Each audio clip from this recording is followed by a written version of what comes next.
Alhamdulillahi vahdah vassalatu vassalamu ala man la nabiyya ba'da. Imom Malik o'zini Muvatta kitobida Payg'ambarimiz Muhammad sallallohu alayhi vasallamdan ushbu naqlni keltiradi. Taraktu fikum amroyni lan tadillu ma tamassaktum bihima kitaballohi va sunnata nabiyhi sallallohu alayhi vasallam.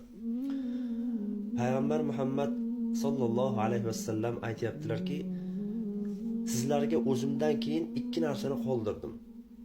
Mana shuni ushlasangiz hargiz adashmaysiz. Bu Alloh taoloning kitobi va mening sunnatim deyaptilar Payg'ambar alayhisalom. Endi bugungi kunda paloncha mazhab, pismadoncha aqida, paloni jamoat, pismadoni toifa.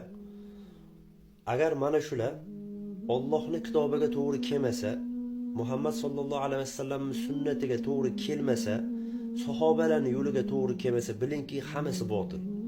Hammasi zalolatda, hammasi jahannamda. Alloh azza va jalla ertaga qiyomat kunida biz Robbimizga ro'baro bo'lganimizda bizdan ikkita narsa haqida so'raydi. Allohning kitobi, Muhammad sallallohu alayhi vasallam haqida.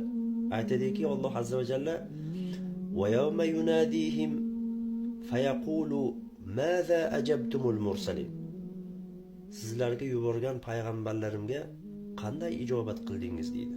Shuning uchun kimsiz, nimani ustida yashayapsiz, qayoqqa qarab ketyapsiz, kimga ergashyapsiz, yaxshilab o'zingizni tekshirib oling. Assalomu alaykum va rahmatullohi va barakatuh.